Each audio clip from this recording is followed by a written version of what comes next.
આટલા સમૂહ મિત્રોને મીડિયા સમક્ષ ઇફકોના ચેરમેન બન્યા પછી પહેલી વખત રાજકોટમાં જ્યારે આવી રહ્યો છું ત્યારે પહેલી વાત કરી દઉં કે ગુજરાતમાં લોકસભાની ચૂંટણી પણ પૂરી થઈ છે। સહકારી ક્ષેત્રની દુનિયાની સર્વોચ્ચ સંસ્થા ઇફકોની ચૂંટણી પણ પૂરી થઈ છે। ભારતીય જનતા પાર્ટીના કાર્યકર્તા તરીકે અને સહકારી ક્ષેત્રની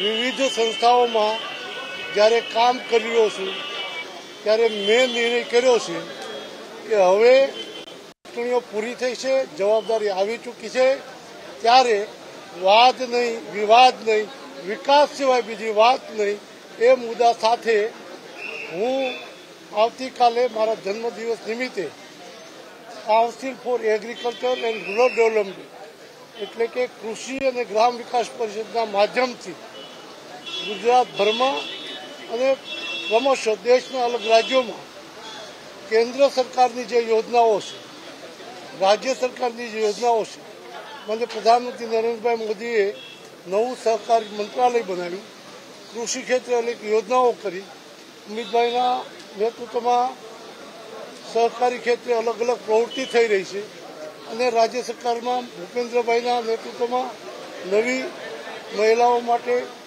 મજૂરો માટે, ખેડૂતો માટે જે યોજનાઓ બની છે આ યોજનાઓનું અમલીકરણ ગ્રામ્ય કક્ષા સુધી જરૂરિયાતમંદ જેના માટે યોજના બની છે ત્યાં સુધી પહોંચાડવામાં હું council four agriculture and rural development દ્વારા પ્રવૃત્તિ હાથ ધરવાનો છું અને રચનાત્મક કામ સિવાય બીજી કોઈ કામગીરી કરવી નથી। સહકારી ક્ષેત્ર અને સમાજના ઉત્થાન માટે સરકારની યોજનાઓ છેક સુધી પહોંચાડવી એ જ ધ્યેય રહેશે અને એ જ કામગીરી કરવાનું છે।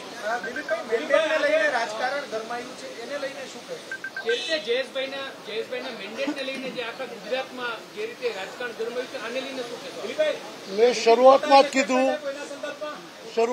કીધું કે હું આવ્યા પછી ચૂંટણીઓ પૂરી થઈ છે, વિકાસ સિવાય બીજી વાત નહીં। હવે જે ગરમાણું હોય ત્યાં ગરમી લાગે એમાં લેવાનું, હું માત્ર રચનાત્મક કામ કરવાનું।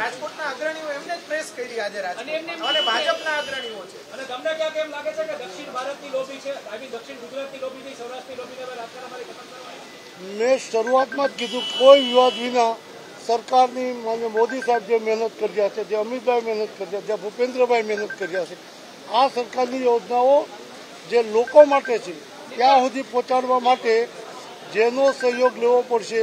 આ યોજનાઓ એવી છે જ્ઞાતિ, જાતિ, પક્ષ કે પ્રાંત, વિદાત એનાથી પર ઉઠીને સર્વ માટે યોજનાઓ છે, તો સર્વ માટે કામ કરવા માટે મારી છે।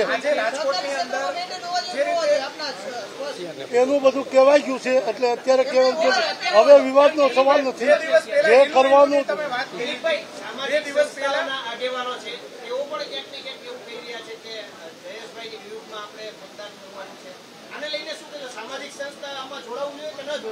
એ એમનો વિષય છે, વ્યક્તિગત હોય છે।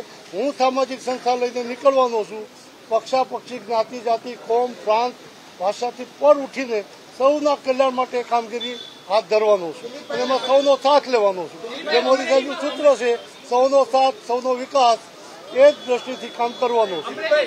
અમરેલી જઈ રહ્યા છો, અમરેલીમાં છેલ્લા 2 દિવસથી રાજકારણ ગરમાયું છે। નારણભાઈ કાછડિયા જે રીતે ખુલ્લા મંચથી બોલ્યા છે, ભાજપના આંતરિક જૂથવાદ હું કોઈ જૂથવાદમાં પડવાનો નથી, માત્ર સહકારી ક્ષેત્રના માધ્યમથી સરકારની યોજનાઓ દ્વારા લોકોના કલ્યાણ માટેની યોજનાઓ લોકો સુધી પહોંચાડવાની કામગીરી હાથ ધરવાનું।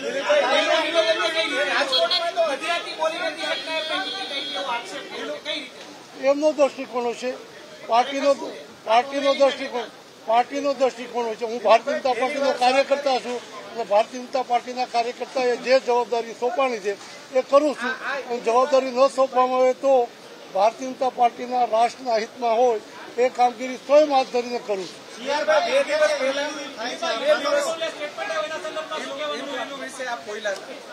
જે બોલ્યો છું તમે સાંભળ્યું છે, તમે બતાવ્યું છે તમારો બધાનો આભાર. હવે એમાં વિવાદ કાંઈ કરવાનો નથી. માનો છો કે જે મેન્ડેટનો વિવાદ હતો એની આગામી દિવસોમાં બીજી સહકારી સંસ્થાઓમાં એની અસર નહીં થાય એવું માનો છો તમે? એ પાર્ટી અને જે તે સંસ્થા વિચાર કરશે, એના નેતૃત્વ વિચાર કરશે. એ વિચાર સારું નથી. આમ છતાં પણ હું કહીશ કે જ્યારે સહકારી ક્ષેત્ર ગુજરાતમાં જે રીતે આ તમે જે ચર્ચાઓ કરો છે ચાલે છે, તો હું સરકાર સાથે, મુખ્યમંત્રી સાથે બેસીને કેન્દ્ર સરકારે નવો કાયદો સુધાર્યો, મલ્ટી સ્ટેટ કોઓપરેટિવ એક્ટ, અને આખા દેશમાં આદર્શ બાયલોજોને જે લાગુ પડ્યા એના આધારે આખો દેશ ચલાવવા માટે જે માનનીય મોદી સાહેબના માર્ગદર્શનમાં અમિતભાઈ કામ કરી રહ્યા છે, એ દિશામાં ગુજરાતમાં પણ કામ ચાલે. જ્યાં લેક્યુના હશે, જ્યાં ખામીઓ હશે, એ દૂર કરીને કેન્દ્ર સરકારની સાથે ગુજરાત સરકારનો કાયદો બને અને એની સાથે ચાલે.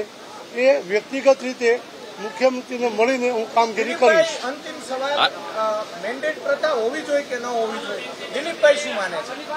મેન્ડેટ પ્રથા હોવી ન હોવી, એક વખત લોકસભા, ધારાસભા, મ્યુનિસિપાલિટી કે જિલ્લા પંચાયતમાં મેન્ડેટ પ્રથા હતી જ નહીં.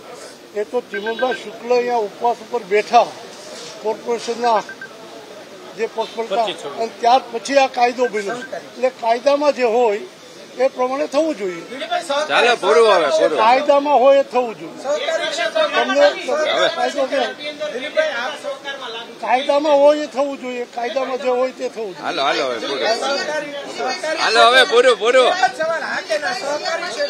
બાપુ, હું કોઈથી ડરું એ મારી જન્મજાત નથી.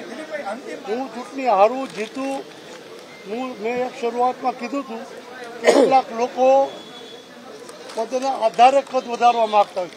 ઈશ્વર કૃપાથી મને જન્મથી કદ આપ્યું છે. પદ હોય કે ન હોય, હું લોકોની સેવા જે રીતે કરું છું, કરવાનો છું, કરતો રહેવાનો છું. દિલીપભાઈ, આપ સહકારીને સારી રીતે જાણો છો. સહકારી ક્ષેત્રનો અમારો સવાલ છે, મેન્ડેટ હોવું જોઈએ કે ન હોવું જોઈએ? એ દરેક કોઓપરેટિવ એક્ટ દરેક રાજ્યનો અલગ છે, અને એટલા માટે મલ્ટી સ્ટેટ કોઓપરેટિવ એક્ટના આધારે આખા દેશમાં એક સમાન ચાલે. એટલા માટે મને અમિતભાઈએ મોડલ બાયલોજ આપ્યા છે. અને મોડલ બાયલોજ આપ્યા હોય એમાં જે જોગવાઈ હોય એ પ્રમાણે ચાલવું જોઈએ. અને મેં શરૂઆતમાં કીધું એને અનુરૂપ રાજ્યમાં નહીં હોય તો આ બાબતની ચર્ચા મુખ્યમંત્રી આ રીતે કરીને એ સમાનતાથી ચાલે એ પ્રમાણે હું કહીશ. એક સામાજિક સંસ્થા છે લેવા પાટીદારની, એનું નામ આમાં સામે આવ્યું છે કે સહકારની અંદર ચૂંટણીની અંદર તેનું સામે આવ્યું છે. ઓડિયો ક્લિપની વાત છે. બાળપણથી જ્ઞાતિ, જાતિ, કોમ, પક્ષાપક્ષીથી પરથી સામાજિક સેવામાં હું કામ કરતો હોઉં છું. રાજકારણમાં એટલી ચૂંટણીઓ લડ્યો, મેં ક્યારેક જ્ઞાતિવાદના આધારે મત માગ્યા નથી.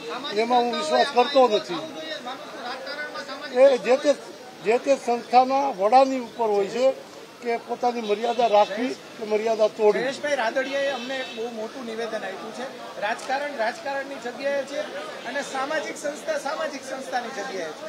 સામાજિક સંસ્થાઓએ જો રાજકારણમાં આવવું હોય તો લડી લેવી જોઈએ. એ જયેશભાઈની વાતને હું સમર્થન કરીશ.